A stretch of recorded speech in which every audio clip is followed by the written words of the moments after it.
سلام، من دنیم، مسئول هماهنگی خدمات تو مرکز منطقه سانیتان در کالیفرنیا. امروز میخوام در مورد اصل 7 قانون نهایی HCBS صحبت کنم، یعنی حریم خصوصی در خانه. این اصل جدا از هر چیز میگه افراد تحت پوششتون باید یه قفل سالم روی درشون داشته باشن و تصمیم بگیرن کی وارد محل زندگیشون بشه. بیایید به سانی اوکس بریم و ببینیم چطور یه لاک پشت بدلکار، یه برنامه علمی تخیلی و یه قوطی نوشابه انگور به گروه کمک کردن تا به حریم خصوصی دکستر احترام بذارن.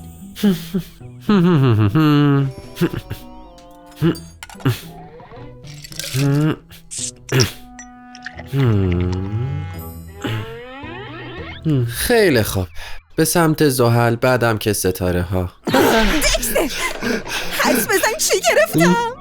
اوه ببخشید دکس، اما بسکن رابینز امشب یه کلاس زوم خصوصی داره. پایه ای؟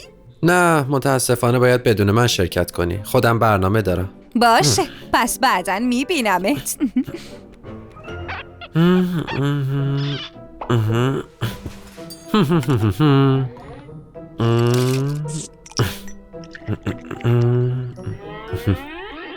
اوکی، پیش به سوی زحل، بعدم ستاره ها.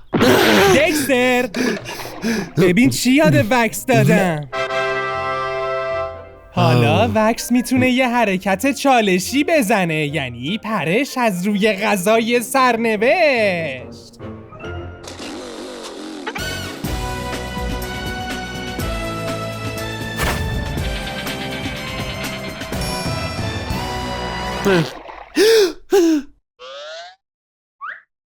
فکر کنم به تمرین بیشتری نیاز داره. موافقم. اگه لطف کنی بذاری، میخوام فیلممو ببینم.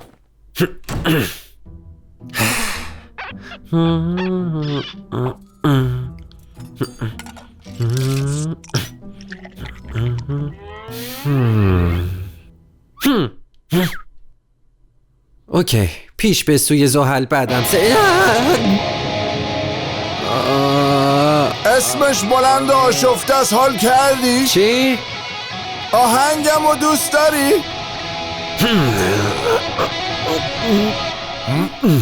خب فکر کنم قاط زد.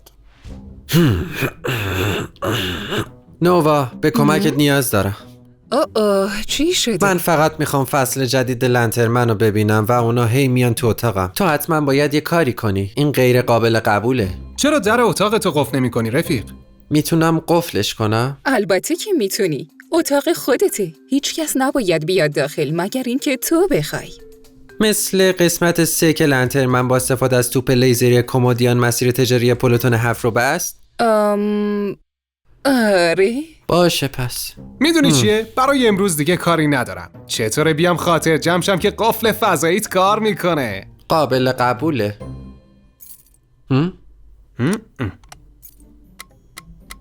اوکی رفیق، بیا امتحان کنیم. کیه؟